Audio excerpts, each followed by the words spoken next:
ফিতরা আদায়ের সঠিক নিয়ম জানতে চাই। রমজান মাসে তাহাজ্জুদ নামাজের আগে বিদের সালাত আদায় করা যাবে কিনা? সাহরির শেষ সময় ঘোষণা করা হলেও যদি পানি খেলে বা অল্প কিছু খেলে রোজা ভেঙে যাবে কি? জাকাতের টাকা দিয়ে কি এতিমখানায় এতিমদের ইফতার করানো যাবে? জুমার দিন মহিলারা কয়টা বাজে জোহরের নামাজ পড়তে পারবে? তারাবির নামাজ না পড়লে কি রোজা হবে? যে সর্বনিম্ন কত নগদ অর্থ বা স্বর্ণ থাকলে জাকাত ফরজ হয়? শরীরে রক্ত বের হলে কি রোজা ভাঙা হবে? রমজান মাসে ভিতরের সালাত কি ইমামের পিছনেই পড়তে হবে নাকি একাও পড়া যাবে? জাকাতের টাকা দিয়ে কোনো এতিম বিধবার ঘর করে দেয়া যাবে কিনা? স্বপ্ন দর্শন হলে রোজা ভেঙে যায় কিনা? রোজা রেখে তরকারির লবণ টেস্ট করে থুতু ফেলে দিলে কি রোজা ভঙ্গ হয়ে যাবে? বিয়েতে পাওয়া স্বর্ণের কি জাকাত দিতে হবে? রোজা থেকে ঘুমের মধ্যে স্বপ্নে কিছু খেতে দেখলে কি রোজা নষ্ট হবে? যে দোকানদার রোজা রাখে না তার দোকানের কোনো খাবার কি খাওয়া যাবে? ছোট বাচ্চা থাকা 20 রাকাত তারাবি নামাজ পড়তে পারে, কষ্ট হয়, সেক্ষেত্রে নামাজ কমিয়ে পড়া যাবে কিনা? কাশফিয়া ইসলাম লিখেছেন, আমার মেয়ের বয়স 11 বছর 4 মাস। আমার মেয়ের রোজা কি ফরজ হয়েছে? মেয়ের প্রতি মাসে পিরিয়ড হয়। জি বোন, অবশ্যই আপনার মেয়ের রোজা ফরজ হয়েছে, তাকে রোজা রাখতে হবে। শারমিন আক্তার আপনি লিখেছেন, রোজা রাখা অবস্থায় কি মুখে স্নো পাউডার ব্যবহার করা যাবে? যাবে, কোনো অসুবিধা নেই, কারণ রোজার কোনো ক্ষতি হবে না। তবে আপনার ঠোঁট হয়ে এটা যেন মুখে না যায় সেটা যেন আপনি চেষ্টা করবেন। আয়েশা সিদ্দিকা, ছোট বাচ্চা থাকা 20 রাকাত তারাবি নামাজ পড়তে পারে, কষ্ট হয়, সেক্ষেত্রে নামাজ কমিয়ে পড়া যাবে কিনা? কখন আপনি অসুবিধা হলো কম পড়লেন, কোনো অসুবিধা নেই। নফল যেহেতু এটা আপনার অসুবিধার কারণে আপনি একটু কম পড়লেন বা ভেঙে ভেঙে পড়লেন, এই সুযোগগুলো কিন্তু আছে। সাজিদুর রহমান লিটন আপনি লিখেছেন, রোজা থেকে ঘুমের মধ্যে স্বপ্নে কিছু খেতে দেখলে কি রোজা নষ্ট হবে? না, স্বপ্নে কিছু খেতে দেখলে রোজার কোনো ক্ষতি হবে না, কারণ আপনি তো বাস্তবে খান নাই, স্বপ্নে খেয়েছেন। অতএব স্বপ্নে যা কিছু হয় এটা কোনো হিসেব হয় না। স্বপ্নে আপনি একজনকে খুন করেছেন, স্বপ্নে আপনি জেনা করেছেন, আল্লাহ মাফ করুক, স্বপ্নে আপনি খেয়ে ফেলেছেন রোজা রেখে, এগুলো সব স্বপ্নে দেখেছেন, যেহেতু বাস্তবে যেহেতু করেননি, অতএব এগুলোর কারণে আপনার রোজার কোনো ক্ষতি হবে না, এগুলোর কারণে কোনো দায় আপনাকে নিতে হবে না। এরপরে এমডি সালাউদ্দিন আহমেদ আপনি লিখেছেন, যে দোকানদার রোজা রাখে না তার দোকানের কোনো খাবার কি খাওয়া যাবে? খাবারটা আপনি কি খাচ্ছেন সেটা বিষয়, কার কাছ থেকে খাচ্ছেন সেটা বিষয় নয়। যিনি রোজা রাখছেন না তিনি গুনাহগার হচ্ছেন, তিনি পাপিষ্ঠ হচ্ছেন, তার পাপ তাকে পাবে। কিন্তু তার কাছ থেকে যে খাবারটা আপনি কিনে নিচ্ছেন, হালাল টাকা দিয়ে কিনছেন, খাবারটা যদি হালাল হয়, পাক হয়, আপনি কিনে খেতে পারেন, তাতে আপনার রোজা হবে, কোনো অসুবিধা নেই।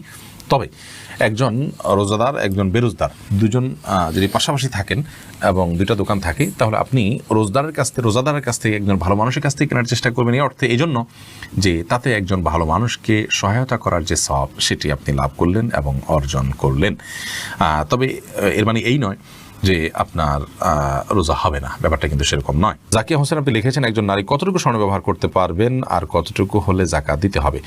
দেখুন, ব্যবহারের স্বর্ণে জাকাত দিতে হবে, এটাই অধিকতর শক্তিশালী মত। যদি অনেক ওলামা ইকরাম বলেছেন ব্যবহারের স্বর্ণে জাকাত দিতে হবে না। অতএব আপনি কতটুকু স্বর্ণ ব্যবহার করছেন এটি ইস্যু নয়, আপনি যতটুকু স্বর্ণ ব্যবহার করছেন এটা নেশাবে পড়ছে কিনা, নেশাবে পড়লে আপনাকে জাকাত দিতে হবে, সেটা কম হোক আর বেশি হোক, যদি নেশাবে হয় আপনাকে জাকাত দিতে হবে। স্বাধীন আইডি থেকে আপনি লিখেছেন, বিয়েতে পাওয়া স্বর্ণের কি জাকাত দিতে হবে? আপনি কোথায় পেয়েছেন এটা ইস্যু নয়, যদি আপনার কাছে 1 বছর থাকে এবং নেশাব পরিমাণ হয় আপনাকে জাকাত দিতে হবে। এর পরের প্রশ্ন হলো, সানজি ইসলাম শশী আপনি লিখেছেন, রোজা রেখে তরকারির লবণ টেস্ট করে থুতু ফেলে দিলে কি রোজা ভঙ্গ হয়ে যাবে? না বোন, এর কারণে রোজা ভঙ্গ হবে না। আপনি টেস্ট করার জন্য জিহ্বার আগায় 1-2 ফোঁটা আপনি ঝোল নিলেন, এরপর এটাকে থুতুর সাথে আপনি ফেলে দিলেন, পরিষ্কার করে ফেললেন, তাতে ইনশাআল্লাহ আপনার রোজা ভঙ্গ হবে না। কিন্তু একান্ত প্রয়োজন না হলে এটা না করাটা ভালো। এরপর ইমতিয়াজ রহমান সাইম লিখেছেন, স্বপ্ন দর্শন হলে রোজা ভেঙে যায় কিনা? না, স্বপ্ন দোষের কারণে রোজা ভাঙে না। দাদি নানি আইডি থেকে আপনি লিখেছেন, জাকাতের টাকা দিয়ে কোনো এতিম বিধবার ঘর করে দেয়া যাবে কিনা? জাকাতের টাকা দিয়ে ইয়াতিম অথবা কোনো বিধবাকে আপনি ঘর করে দিতে পারেন যদি তারা জাকাতের হকদার হয়। এতিম হলেই যে জাকাতের হকদার হবে এমনটি কিন্তু আবশ্যক নয়, বিধবা হলেই যে জাকাতের হকদার হবে এমনটি কিন্তু আবশ্যক নয়। একজন ভদ্র মহিলা, তার স্বামী মারা গেছেন, তিনি বিধবা হয়েছেন, কিন্তু তার এত সম্পদ আছে যেটা দিয়ে তিনি চলতে পারেন, তাহলে সেক্ষেত্রে তিনি জাকাতের হকদার নন। এতিমের ক্ষেত্রে একই কথা প্রযোজ্য। যাই হোক, তো এতিম বা বিধবা যদি জাকাতের হকদার হয়, তাদের যে সম্পদ আছে বা উপার্জন হয় তা দিয়ে তাদের সংসার চলতে কষ্ট হয়, এরকম যদি হয়, তাহলে সেক্ষেত্রে আপনি তাদেরকে জাকাতের টাকা দিতে পারেন। জাকাতের টাকা না দিয়ে তাদের যদি ঘরের নিড থাকে, যে তাদের নিরাপদে থাকার মতো কোনো ঘর নেই, সে প্রয়োজন থাকে এবং টাকা দিলে তারা হয়তো নষ্ট করে ফেলবে, আপনি তত্ত্বাবধান করে তাদের হয়ে ঘর নির্মাণ করে দিলে জাকাতের টাকা দিয়ে এটা জায়েজ হবে। এমনি সাব্বির মোল্লা আপনি লিখেছেন, শরীরে রক্ত বের হলে কি রোজা ভাঙা হবে? শরীরে রক্ত যদি বের হয় তাহলে এর ফলে রোজা ভাঙা হবে না, এর তো ওযু ভাঙা হবে। এরপর সাব্বির হোসেন আপনি লিখেছেন, রমজান মাসে ভিতরের সালাত কি ইমামের পিছনেই পড়তে হবে নাকি একাও পড়া যাবে? একাও পড়তে পারেন, কোনো অসুবিধা নেই, ইমামের পিছনে পড়তে হবে বাধ্যবাধকতা নাই। তবে যে ফজিলত পেতে হলে ইমাম যাওয়া পর্যন্ত আপনাকে অপেক্ষা করতে হবে। রাত জেগে বা ফজিলত পেতে হলে ইমামকে নামাজে রেখে আপনি চলে যাবেন, এটা হবে না। বরং আপনি প্রয়োজনে অপেক্ষা করতে পারেন, দুই কুজি কিরাস খাদ্য আদালত করলেন, এরপর বিতির শেষে সবাই যখন গেল আপনি তখন বের হলেন।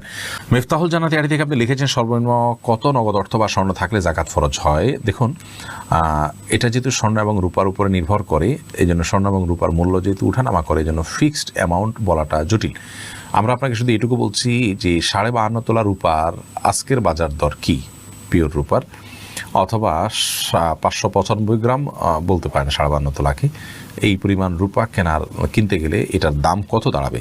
যেই টাকাটা এটার দাম হবে সেই পরিমাণ টাকা আপনি এর টাকার যদি আপনি মালিক হন, তাহলে সেই টাকা যদি আপনার কাছে 1 বছর থাকে তার উপর আপনার জাকাত আসবে, আদারওয়াইজ আপনার উপরে জাকাত আসবে না। আহমদ রহিম আপনি লিখেছেন তারাবির নামাজ না পড়লে কি রোজা হবে? জি ভাই, অবশ্যই রোজা হয়ে যাবে। রোজার সাথে তারাবির নামাজের সম্পর্ক এরকম নয় যে একটা না করলে আরেকটা হবে না, দুইটা স্বতন্ত্র ইবাদত। তারাবি কোনো কারণে পড়তে না পারলেও রোজা আপনাকে রাখতেই হবে এবং হয়ে যাবে। সাউদা উম্মে হাবিবা আইরিন আপনি লিখেছেন জুমার দিন মহিলারা কয়টা বাজে জোহরের নামাজ পড়তে পারবে? জোহরের ওয়াক্ত হওয়ার পরেই পড়তে পারবে। মসজিদে জুমার নামাজের জামাত হওয়ার পরেই পড়তে হবে এমনটি অনেকে মনে করেন, অথচ এমনটি কোনো আবশ্যক নয়।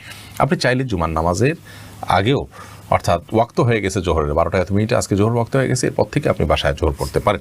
শিমু খান আপনি লিখেছেন জাকাতের টাকা দিয়ে কি এতিমদের ইফতার করানো যাবে? ইফতার করানোটা তখন জায়েজ হবে যখন ইফতার করার কোনো ব্যবস্থা গরিবের নাই, তখন আপনি জাকাতের টাকা দিয়ে সে অ্যারেঞ্জ করলেন। মূলত জাকাতের টাকা তাদেরকে দিয়ে দিবেন, তাদের প্রয়োজন অনুযায়ী খরচ করবে। আপনি নিজে আইটেম ফিক্স করে দিবেন না যে জাকাতের টাকা দিয়ে তুমি এটাই করো।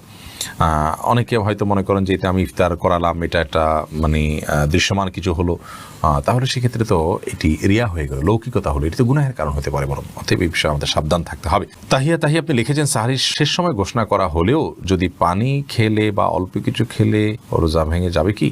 আর সাহরির সময় শেষ, এটা যদি আপনি নিশ্চিত হন টাইম শেষ হয়ে গেছে, তারপরে যদি আপনি পানি অথবা মেডিসিন বা যাই খান, অল্প যদি খান, তাতে রোজা ভাঙা হবে এবং এই রোজাটা আপনাকে পরবর্তীতে রেখে দিতে হবে। এমনি মিজানুর রহমান মিজান লিখেছেন রমজান মাসে তাহাজ্জুদ আমাদের আগে বিতির সালাত আদায় করা যাবে কিনা? সর্বাবস্থায় বিতির নামাজ সর্বশেষে পড়তে হবে। আপনি তারাবির পরে যদি রাতে তাহাজ্জুদে আরও কিছু নামাজ পড়বেন আপনার ইচ্ছা থাকে, তাহলে সেক্ষেত্রে আপনি শেষে বিতির পড়বেন।